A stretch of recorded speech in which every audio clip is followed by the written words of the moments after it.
Bon, gigot de toute façon. Je m'appelle Sylvain, j'ai 42 ans, je suis directeur des partenariats dans une société de la tech.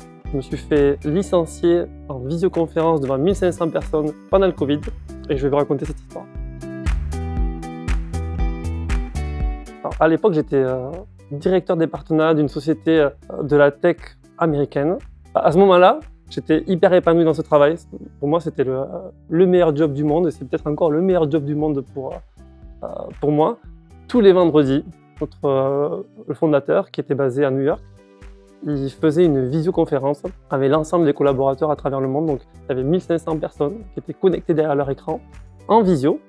Et donc, voilà, tous les vendredis, il nous montrait à quel point en fait, on était au top, que c'était le meilleur moment pour nous pour dépasser nos concurrents, qu'on allait profiter du Covid voilà, pour être le leader incontestable sur le marché mondial.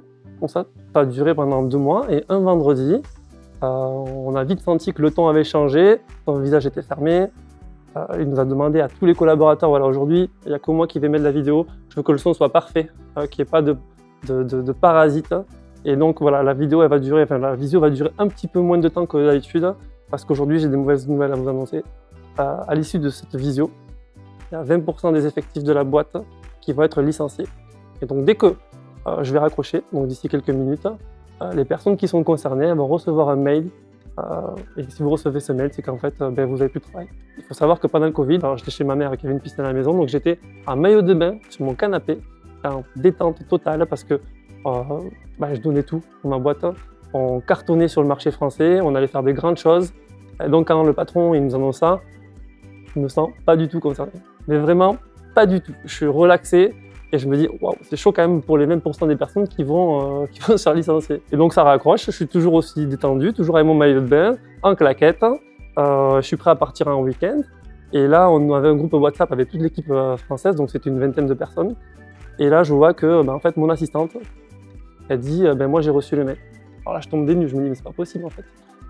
Comment ils ont pu licencier mon assistante et de même pas m'avertir? Je comprends pas.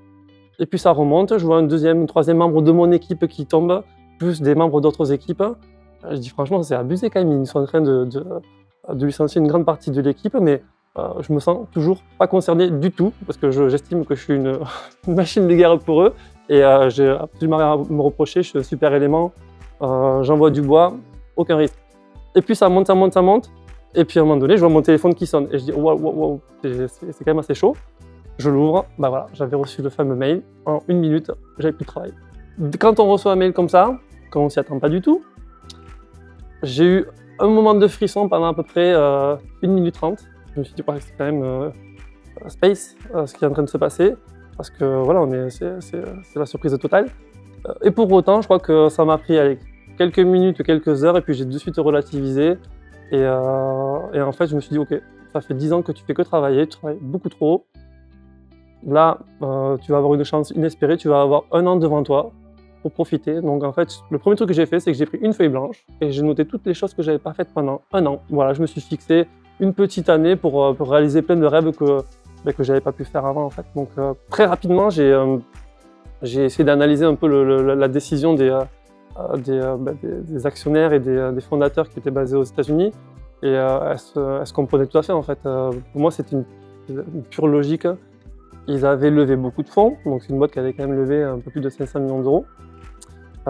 Ils voulaient faire de gros investissements sur le marché français. Ils avaient commencé, ils voulaient racheter un concurrent.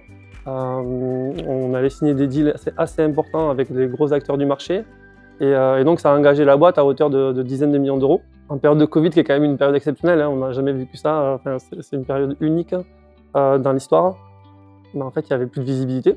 Moi, je comprends totalement que la boîte, elle a préféré se couper un doigt plutôt que de se couper le bras dans quelques mois plus tard.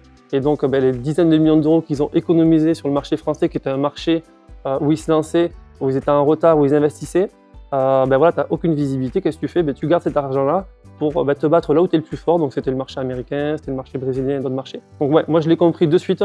Ouais, c'est ça. Individuellement, personnellement, on a du mal à le comprendre.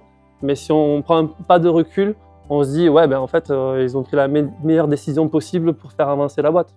On a été un dommage collatéral.